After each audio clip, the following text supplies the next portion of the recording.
So I'm making a glass rose. I'm making my petals as we speak. And then I'll put them all together.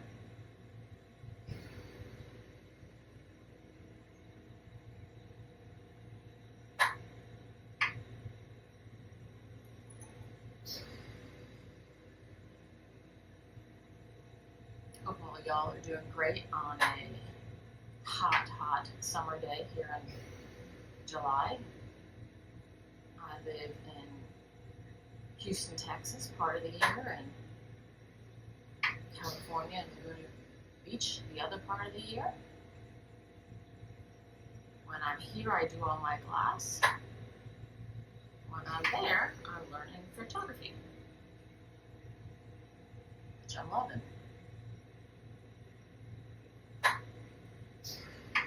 miss doing my glass flowers when I'm there though. So as soon as I get home, the first thing I do is come into my glass studio here in my garage that I set up and try and get back in practice.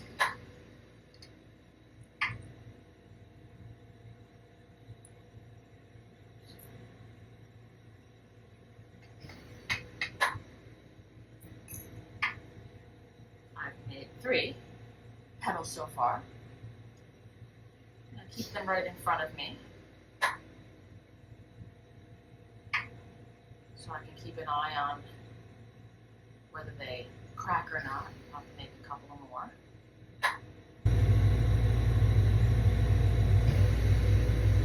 So my petals are right down in front of me, sitting on a piece of graphite, which keeps them warm enough that they don't pop.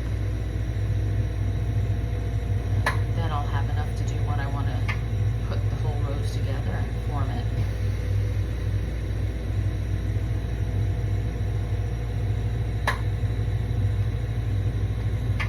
I use the flame to sever the smashed glass.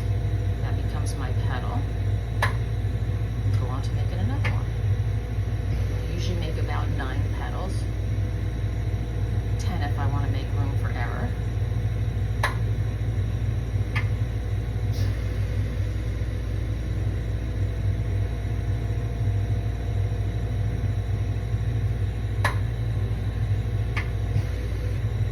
I'm thinking of trying Boro glass, which is a little bit more forgiving in terms of being out of the heat and not breaking.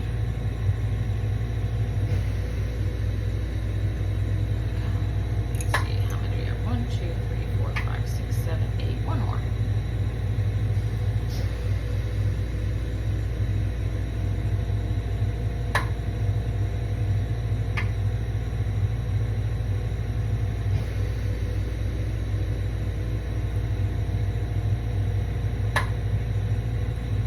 You want to make sure that your glass tools aren't too cold, because then they'll break the glass as soon as you go to release the smash.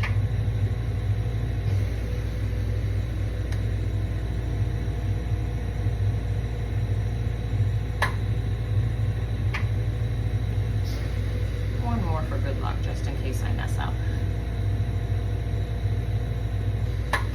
So I'm going to take a stainless steel rod and I'm going to make the base for my rose. Out the end.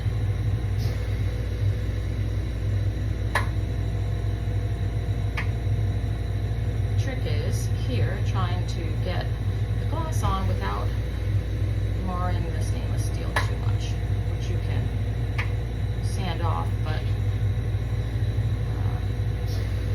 rather try it from the beginning. There's always a little singeing, and there's products that you can use to keep that from happening.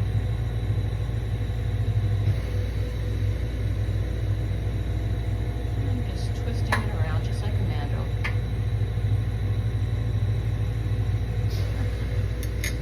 Now what I'm going to do is just make sure that is melted on top.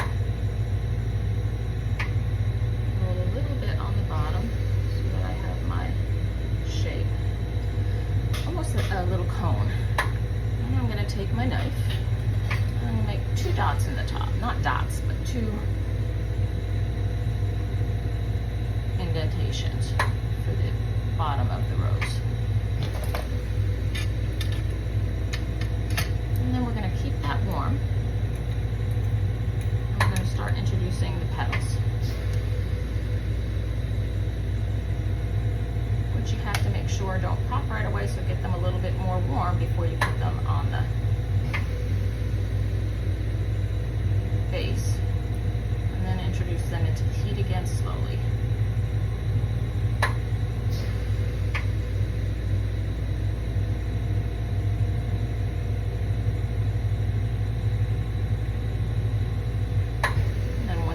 To warm up, you can shape it with the, I like to do it on my graphite that is built onto my torch, and I have 1 petal, just 1 here, and we're going to put 3 others on.